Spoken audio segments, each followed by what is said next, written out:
Hi folks, welcome to the Prepared Homestead. This is Travis. Thank you all for stopping by to watch. We've had a kind of a wild weekend here so far.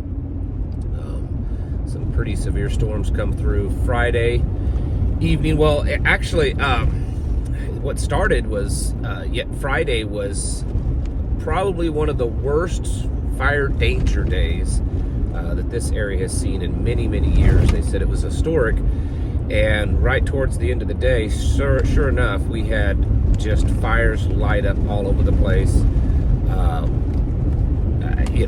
A lot of them you're never going to know how it happened. Could be, just an accident, could be purposeful, whatever. But not just in our area, but surrounding areas. The state fire marshal called in a statewide or region-wide mutual aid for departments all over. I mean, there was hundreds of acres in different areas burning, and some of our department people were out there. And then just as they were really getting into trying to contain these massive fires, this major storm just blew through, and tornadoes were dropping out of the sky, and winds were 70 miles an hour. And so these firefighters that were out in the woods were running for shelter, trying to get to some kind of shelter. And thankfully, rains came in enough and cooled off the fire so that it kind of got everything under control. But it's crazy.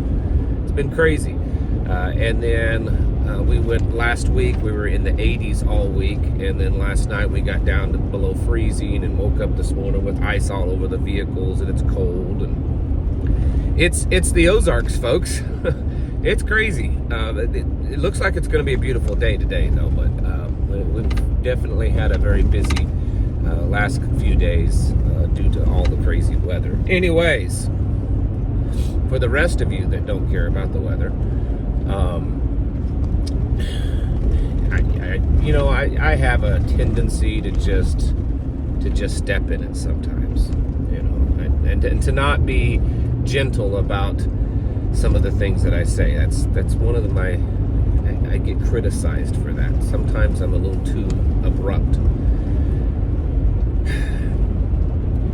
Some things have not changed with the current administration. There's still potentials for wars everywhere, and I know that they say that they're trying to avert them, trying to come to peace, but it's still happening.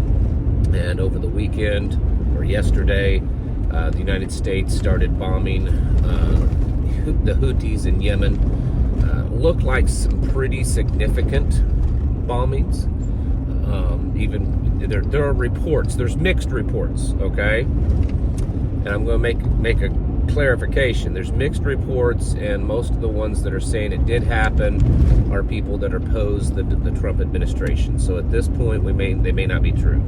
But there's reports that some of these bombs landed in civilian population, killing some civilians, but we'll just wait to see. But anyways, the United States has been attacking Yemen, basically, the Houthis in Yemen, because the Houthis in Yemen have been, lobbing missiles at different ships, including United States ships. And now they're saying that they're gonna attack I think it was the USS Roosevelt, battle carrier group.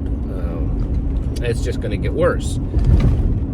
And of course, the things going on with Russia and Ukraine, it's not going as smoothly, I think, as what had been hoped. I'm not saying that they're not going to resolve the issue. It's still quite possible that peace can be, that some level of peace can be made there in Ukraine and Russia, but it's not going quite as simply and easily as what we were told and what it was made to believe. And I don't think that it's going to go exactly the way that the Trump administration wants. So that's happening, and the conflicts around the world are still going on, and it's not so much really about, I guess in some ways who the president is. It's that these conflicts are going on. It's always funny to me as Americans. We see ourselves and our country and our president as being the one that makes decisions and fixes problems around the world. Wars can still happen without the United States, and and conflicts, and regardless of who is the president, these conflicts can still happen. I understand that we're at the center of a lot of them. A lot of the stuff going on in the Middle East now, right or wrong, I'm not saying it's wrong, but it's because of our close relationship with Israel, and maybe the too close of a relationship with Israel. And it's the deal with the Iranians. Trump issued a statement telling Iran that they need to back off from supporting the Houthis, and there's growing tensions there between us and Iran has made some pretty open statements about that what's going on could lead to war between us and Iran. I mean, it's all over the place. And the reason why I'm mentioning all of this is because Scripture tells us that there will be wars and rumors of wars. And they're just all over.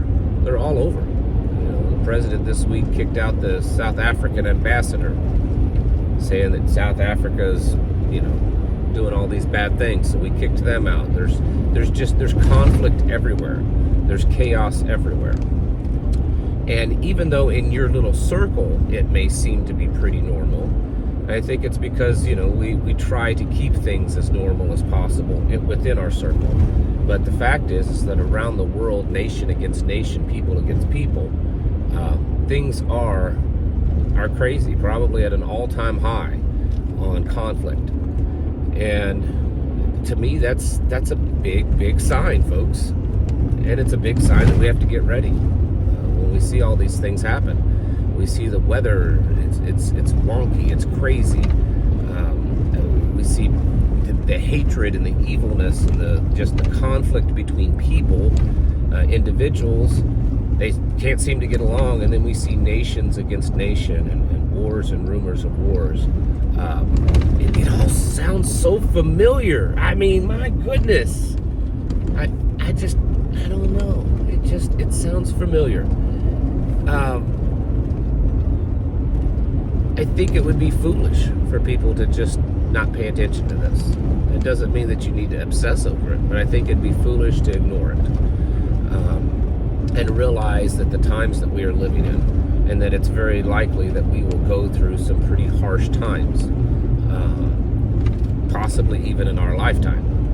Unless some of you are quite old, most of you will experience at least part of those hard times.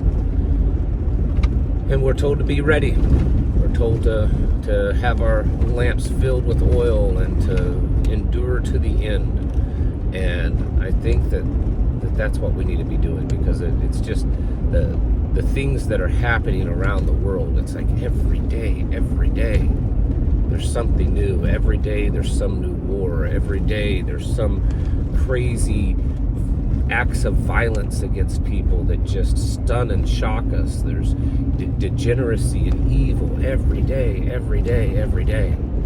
And I don't think it's just because, there's a lot of people and there's the internet that shares all this information. No, it's a lot of stuff. It's a lot of bad stuff going on in the world. And I don't say that to be depressing or anything like that. I say that to hopefully cause some of you to kind of wake up and realize, you know what, he's right. There is a lot going on. There is a lot of evilness going on and chaos going on. Maybe I need to get my life right with God. Maybe I need to get on my knees and call out to Jesus and ask for him to bring me home into that, that book of life. That maybe that's what I need to do. Maybe I need to start getting myself prepared. Maybe I need to start getting myself spiritually ready for what's going on. Because I've just kind of been riding the fence, because it's been easy to ride the fence, and so that's what I've been doing. Maybe I need to buckle down and get serious, get my life ready, get my family ready, get it physically ready, get it mentally ready. That's the things that I hope to accomplish, because the craziness and evilness is spreading, and even in the small little communities where things are still somewhat normal, they're not as normal as they were 5, 10, 15, 20 years ago. They are becoming more evil. Things are becoming wilder and crazier. And And so we need to get ready for that. Wars and rumors of wars, and famines and disease, and it's all over. So get ready, folks. Get your houses in order. Prepare yourselves mentally, physically, and spiritually. Thanks for watching. Catch you in the next video.